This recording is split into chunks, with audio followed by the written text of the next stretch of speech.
welcome back to the channel. This is the first round of the Spatzwear spring series over at the Brownlee track. So I think there's going to be 5 races in this series. I think I'm going to be doing 3 or 4 of them. Yeah, you're going to be seeing a lot of this course on the channel over the next kind of month or so. I absolutely love this course. This is this is my local course. I've done thousands of laps around this course, raced on here many times. I feel like I know it like the back of my hand.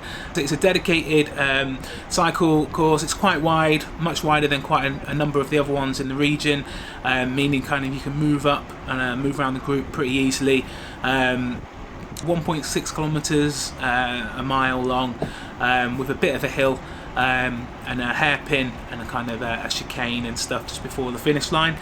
So coming into this race, I am feeling pretty fit actually. I've had a good winter's training, a good couple of months, solid training after the cyclocross season, and I'm coming into this race with some good form.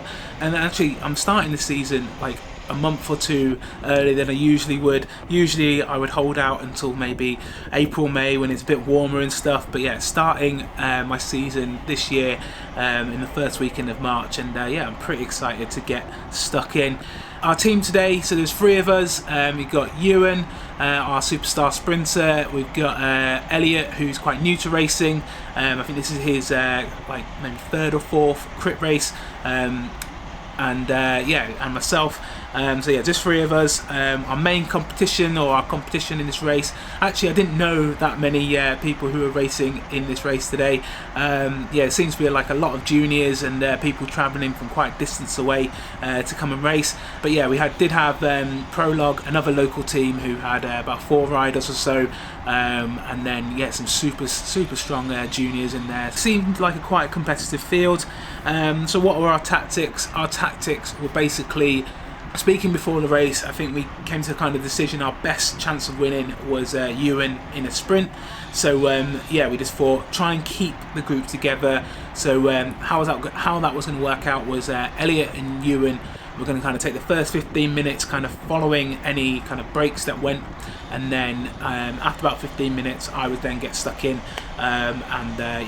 try and keep a lid on things, try and keep the group together as much as possible, and then fingers crossed the bunch would be still together with a couple of laps to go, and I would kind of lead Ewan out for a sprint. Before we jump into the race properly, I just want to have quickly talk about the bike that I'm riding. So this year I'm on the Vitesse Evo. So this is the Di2 Ultegra Di2 version with it's got 50mm deep Black Edition prime wheels, and this thing is just feeling super fast. I'm super excited to be racing on this bike this year. So thank you Vitus for sorting that out for me. It's absolutely brilliant. So the race started with a rolling start, which, to be honest, I'm not a massive fan of. It's just, I find it's like super sketchy, because I prefer when you just kind of on the line, clip in and go. I think it kind of strings things out straight away. But however, with a kind of rolling start, everyone's just jostling for position in that first lap, even though it's not meant to be it's meant to be neutralised, but it really isn't. And it just means that when you roll over the finish line to actually get going, it's just, the bunch is a bit more compacted, and I just find it a little bit more sketchy. Well, we're out and underway, and actually the first 20 minutes were a bit of a shock to the system, I have to say. Not because it was super tough physically, it was more because it was just so chaotic. And I feel like the race kind of lacked control, because no break could really get more than a couple of seconds up the road, and so it just meant there was just attack after attack after attack. But in the end, that kind of played into our hands, as we didn't really have to do that much chasing to kind of pull things back, and you could kind of just follow wheels. So we're now about 5 or 6 laps in, and I've started to kind of get involved with the front end of the race.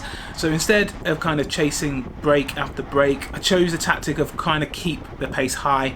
So any time the kind of pace kind of dropped what I was doing, I was just kind of moving to the front and yeah, just trying to keep that pace going, and so yeah, just kind of deterring any attacks from going. So yeah, as you can see here, kind of just rolling through, just using the kind of speed of the downhill just to kind of move up to the front.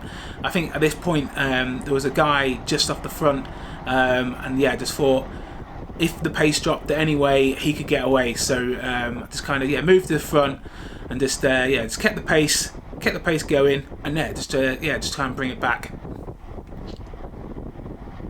My aim here is not to try and get away. I'm not trying to cause a split or anything. It is just purely trying to keep the pace high, just so like there isn't an attack going and I have to go and chase that down. What I want to do is kind of have more of a consistent effort. I think that works better for me, instead of doing 900 watts then 0 watts then 900 watts and 0 watts. What I'd rather be doing is 450, 500 consistently for a number of minutes, rather than on off. Obviously that doesn't always work to the plan. People still want to try and get away, but obviously here, as you can see, he's launched an attack from second wheel. A couple of people are able to go with him, and I'm there. I have not had to put out a massive amount of watts to get into that break. But what you can see is a bit of a, like just after this, is a bit of a strange tactics from these guys in yellow. So as you can see, there's a bit of a gap. There's 3 of us up the road, joined by this guy, but yet you see this guy here is just chasing down his teammate. Like, what's that all about? Like, if he just kind of like sat up out of that corner, we would have had a gap, and then we could have worked together, and his mate's up the road, I'm up the road, I'm in happy days. Obviously that's not what I'm trying to do. I'm not trying to get into a break, I'm trying to stop breaks from going. Probably wasn't the best decision that he did there, but fair play to him, he did kind of rectify that like on the next section. So down this straight, his you can't see it because I haven't got a front camera, but his mate did make an attack, and he was sat on the front of the bunch, and yeah, coming out of this corner, he just kind of sat up and let the wheel go, and as his mate attacks, and I noticed it straight away, and yeah, just rectified that, just kind of yeah, sprinting over the top to kind of close it down, and yeah, neutralize it straight away. This kind of effort momentarily put me in the red, and yeah, I kind of after I managed to kind of stitch up the pack, I kind of dropped back. Yeah, I wasn't able to go with this next attack, so I kind of dropped back in the group, hoping that one of my teammates would be able to go with it. But this is where I realised that half the peloton had already been shelled. I didn't realise at this point that, yeah, we started, what, there's about 40 odd people started, and at this point they're down to maybe 20 or so left, maybe 25. So yeah, we're only, what, 6 or 7 laps in, and yeah, half the peloton's pretty much already got out the back. So yeah, now moving forward about a couple of laps, and yeah, with like 9 laps to go now, and yeah, there's a kind of strange moment, or a brief moment, where there was almost a kind of split in the remaining peloton, and miraculously all 3 of us from Alba were on the right side of the split. However, unfortunately, by the time I realised that there was a split behind, like opening up behind me, by the time I realised that we got a gap, like it pretty much all come back together again.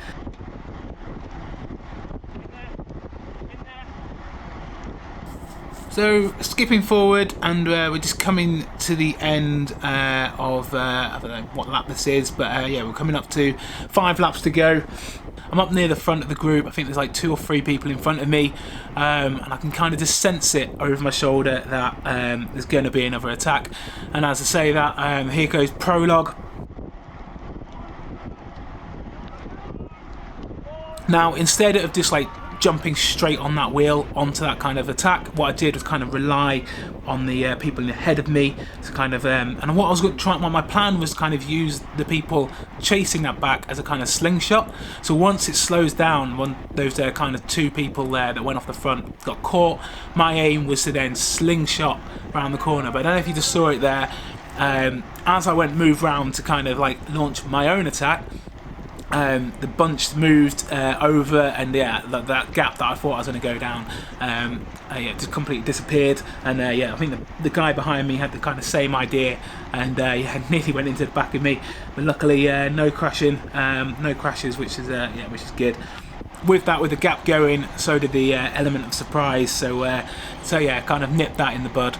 So there's now about 2.5 laps to go, and I think we've, as a team, kind of successfully completed part 1 of the plan, which is kind of keep the group together, and now it's all about delivering Ewan yeah, for a sprint.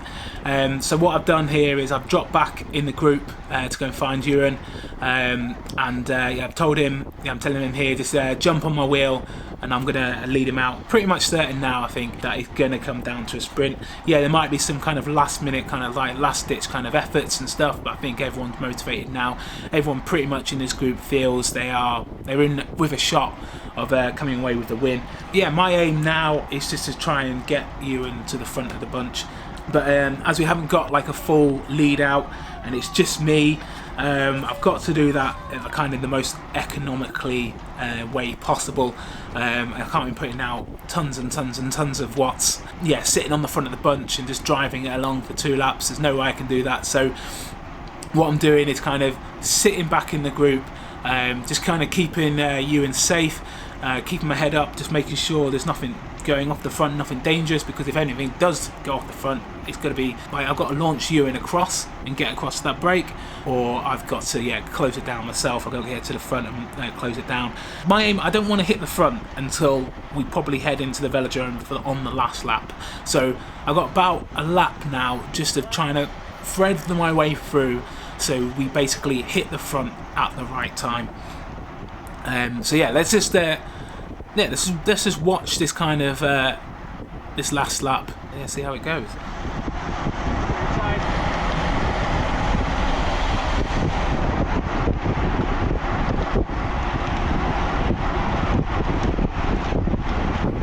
So yeah, we're just about to cross the line now for 1 lap to go. So yeah, I'm looking out for any kind of last ditch kind of attempts. You can see these prologue guys kind of heading up on my left hand side. Fortunately, they've run into a bit of traffic, and yeah, I'm able to kind of just move up a little bit around them on the right hand side here. And now it's just a case of how can we need to get to the front. We need to get to the front as quick as possible, well, as economically as possible. As you can say, I'm trying to do the job of about 2 or 3 different people here.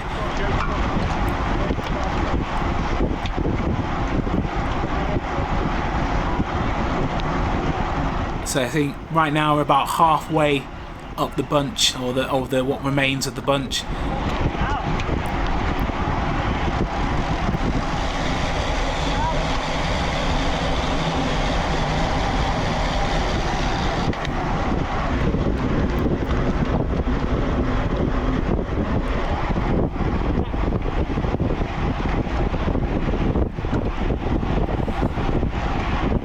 So now we've only got, so now coming down the hill, we've only got, what, 3 corners left? If so kind of through this next corner, whoever's basically in the top kind of 5 through this next corner is where the winner kind of comes from. So it's pretty much like a drag race into this corner. So yeah, now I'm just putting down as much power as possible just to get Ewan out of the melee, as much up to the front as much as possible. I think right now I am neck and neck with the leader. I think there's one guy up the front, yeah, who we just catch. I think we caught him literally on this corner. It was like the last ditch kind of a breakaway, which just threw me off balance a little bit, which meant I was like 1 or 2 kind of pedals revolutions kind of too late getting back up to speed, which let the guy who actually went on to win just get away from me a little bit, and then it also allowed Kyle to kind of move Ewan off my wheel, so he was just a little bit further back. But yeah, almost perfectly executed lead out. Ewan across the line in 3rd. So yeah, that was a really good result for like kind of our first race together. Yeah, a few things to work on, but pretty much, I would say, perfectly, yeah, pretty much 99.9% executed plan. Thanks for watching. Don't forget to like and subscribe, and I'll see you in the next one.